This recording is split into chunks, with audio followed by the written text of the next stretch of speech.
Hey, I'm Jimmy from Superpath. I'm here today with Alex Pines, head of design at Vanilla, and Sam Trapkin, head of product at Vanilla. Hey guys, how are you? Good. How are you? Good, good. So we're here today to talk about a marketing role that y'all are hiring for. But before we dive into that, it would be great to hear a little bit about Vanilla. Who is Vanilla? What's the mission? Where is the company in its life cycle? How big is the team? If you could just sort of paint some context about the company, that would be great.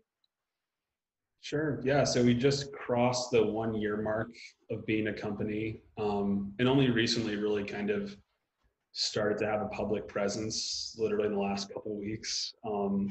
This was kind of like a stealth project for the majority of the time where we were actively building product out and just kind of doing a lot under the radar. I guess the quick background on it is this company really grew out of, so our founder is Steve Lockshin. He's also the founder of a wealth management firm in LA called Advice Period. But he's also pretty well known in the advisory space and financial space as someone who's innovated a lot with technology and has been an advocate for kind of consumers and advisors, doing a good job for them, and kind of an advocate of this whole fiduciary concept. Mm-hmm. So he's done a lot of great work in the space. And this company, I think, has been a long time coming for him, where he has seen a need for this for probably over a decade at this point. And, we've been working with him, at least Alex and I have, for going back maybe 6 years now. So we're very familiar with kind of the need for this going into it. And really the kind of use cases that we're trying to solve for are how advisors can help their clients with estate planning. So we're talking about financial advisors. Generally speaking, financial advisors do a lot of investment management or investment oversight, and that's changed like since the 90s, since this concept of a fiduciary kind of came out. Before that, it was a lot of advisors just kind of like, you would almost think of them as like stockbrokers or people that pick stocks, that sort of thing. And I think that idea has still kind of stuck around. And in recent years, you see a lot more advisors moving towards more of a flat fee model where they're not charging to, based on the amount of invested assets. They're trying to be more holistically involved in the client's estate. You'll hear that all the time. So estate planning is just one part of what an advisor would likely do if they're a good advisor. And estate planning generally means doing the stuff you need to do to prepare for your death, more or less. So for clients that are married or have kids or any degree of assets, you more than likely need to do some kind of estate planning. And that process is just very antiquated. So traditionally speaking, you're dealing with very expensive lawyers, very old or no technology.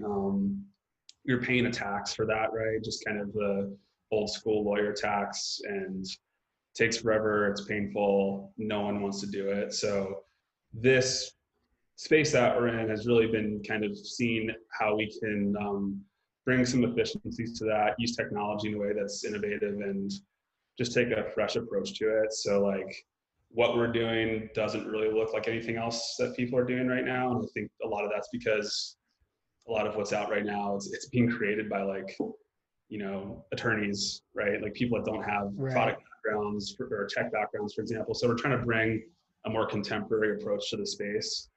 So we look more like a kind of like, I guess, tech startup than we do a legal or like, financial technology company, right? But yeah, so the kind of core products we're building are really serving use cases around estate planning, specifically kind of the estate planning documents piece, which we can dive more into later if you want. But yeah, that's kind of the backdrop as a starting point. Gotcha. So your customer is the financial advisor or the lawyer, and then is there an interface for their clients as well? Yeah, so our customer today, generally speaking, is advisors. They are serving their clients. So part of actually just to jump right into it, like kind of part of the complexities we're finding with this, especially on marketing and sales, is like, how do we sell to the advisor and help the advisor sell to their client? Because ultimately they're the ones using this technology. So yeah, end clients do interface with this. They're actually the ones going through in the use case of creating documents, which is the first product that we actually have live. The end client's going through, and they're the ones answering questions, and the advisor's kind of inviting them into that process. Gotcha. Is it fair to call it B to B to C? What did Yeah. you guys? Okay. Yeah. And then let's talk about marketing a little bit. I mean, what does marketing look like to date? And then, what needs do you have right now? Like what do you hope that this marketing person will bring to the table? Yeah. So, I mean, Alex and I both come from a design firm background. That was what we did prior to this. And our core team is very design heavy. So like our marketing currently is kind of us just filling in the gaps and winging it and making stuff when we need to. But there's not a lot of, there's zero actually proactive thinking going into marketing at this point. Like it's really just like, oh crap, we need to do a PDF for this, or oh man, we need to get a drip campaign for this set up, and it's all very last minute and just reactive. And we're doing everything right now. So like I'm writing a lot of the content, and Alex is doing a lot of the design stuff.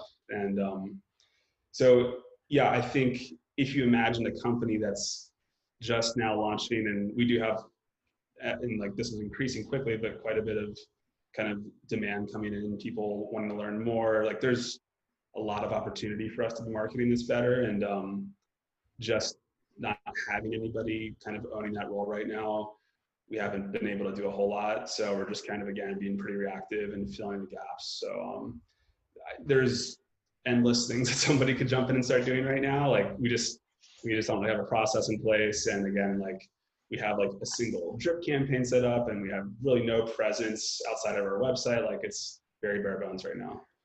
Got it. As a marketer and someone, like I'm trying to put myself in the shoes of someone thinking about this role, I think that sounds awesome.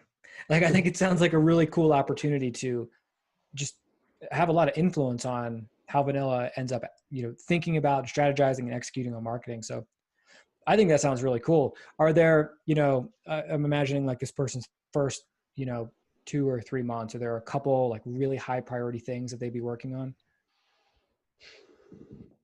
So I think, yeah, I mean, I guess it would be the high priority things that anybody would need, right? Like, so I don't think that we're unique in that sense. And I'm not an expert, but I'm guessing there's probably some really basic email communications we have to set up, kind of like the drip campaign stuff. Probably some overlap with kind of how our sales funnel works, and what are we doing with leads, and what materials do we need to get in place. And I would just think like the basics that anybody would need is pretty much where we're at. Again, we have very bare bones stuff right now. And so, I mean, Alex, I don't know if I'm missing anything, but. Yeah, I mean, I think the ideal person would be coming in and maybe have like an idea of what they think like a good sort of foundation would be for marketing for like a new startup company is. And I think we're uniquely prepared to like help support that person, especially with just like designing materials and sort of like kind of enabling them to actually implement the things that they're interested in implementing from a marketing perspective. Got it. That's great. I mean, so it sounds like, and I'm assuming relatively small team still, like who will the marketing person primarily be interacting with? They will primarily be interacting with me, but definitely there's going to be, I think what's really nice about how small our team is right now, there's a lot of collaboration between sales, engineering, design, product. So we all sort of operations, we all pretty much work collaboratively. So that's cool. I love that. I like, as I've been sort of doing these things and trying to help fill some of these open marketing roles, there's a pretty stark difference between marketing roles where, that person comes into a very large company and works on one very small specific thing. And for some people in a certain stage of their career, that's perfect. For other folks, having the opportunity to come in and work with engineering, product design, sales, support is an even better opportunity, because you get exposure to things that you would just never have that opportunity at a company that has 500 or 1,000 or more people. So I think that's really interesting. You are both based in LA, but it sounds like Vanilla is remote, and that this role, or that you're at least open to this role being remote. So the role is 100% remote. Okay. We actually, that's been a core value of our company from day one, is to be a remote company. And that was pre-COVID, pre-recent events. And it's something that our CEO has a lot of experience with. And like, we all sort of like truly like believe in it. So That's great. So yeah. this COVID stuff, I mean, well, I was going to say it hasn't changed things, but it hasn't, there's at least one thing hasn't changed for Vanilla in the sense that you're already sort of used to working this way. Yep. Yep. Okay, cool. Is there, when you think about the right person for this job, could you describe that person in a sentence or two, you know, even if it's not about the specific skills they bring to the table, but just kind of like who they are, what their attitude is like? Yeah, I would say that it has to be somebody that's attracted to the fact that we don't have anything set up right now and just being willing to jump in. And that's obviously going to repel some people and attract others. So I think just being okay with the fact that, and this kind of goes for all of us, like it's the same for product design, everyone who's coming in at this stage, like there's a lot of opportunity to just kind of like dive in and get something set up. So it's not like there's going to be a tremendous amount of direction on like exact deliverables. Like it's like someone who likes that aspect of it. Got it. And I assume someone who is probably used to working autonomously, you know, not sitting around waiting for other people to tell them what to do. Yeah, exactly. Self-starter, et cetera. Yeah, but also comfortable with working with other people in a remote environment as well. Right. So. Okay, cool. Awesome. I mean, like I said, I think it sounds like a really cool opportunity. Anything else we're missing that folks should know about this role? Something that's kind of unique about our setup is just like, it's not like we're fighting for attention. We, if anything, have made an effort to not get attention, but like Steve, our founder, is someone that's very well known in the space. Through him and his company Advice Period, I mean, we have pretty crazy access to, we didn't really mention like PR, for example, but you know, I think whoever we bring into marketing hopefully has ideas about like how do we tap into the network that we have available to us. Again, like we're doing nothing right now, but there's so much stuff we could be doing if we really wanted to ramp up kind of how people are getting introduced to us and where are we. I know there's some sales crossover with that, but like I think we're uniquely positioned to reach a lot of people when we want to. And so I think whoever would step into this role would probably be thinking about that and how do we really leverage that network. Got it. You know, that makes me think of one other thing I wanted to ask you guys, which is subject matter expertise. Like, is it a requirement that this person has experience in the legal world or in fintech or some other area? No, I don't think so. I think that it's more about the marketing stuff. Okay. I think, again, like those universal principles that would apply to anybody, like that's the body of knowledge I think we need in terms of what they're doing. Yeah, like it'd be great if over time they're ramped up enough to where they could chip in on like some content here and there. Like that to us would be really kind of nice to have. We're kind of figuring out the best way to handle content right now. Like I said, I chip in on a lot of stuff. We have a firm right now working with us, Animals, on content. So, you know, like there's gaps in that space where if the person got ramped up enough, it'd be great to have them contribute, but not a necessity. Yeah. Would this person be the main point of contact for Animals too? Yeah, I think that's the hope, is that they would help manage that relationship. It's a huge perk. Yeah. Well, cool. Well, thank you both for your time. There'll be instructions in this document on how to go about applying, and looking forward to hopefully getting some good folks your way very soon. Cool. Thanks, Jimmy.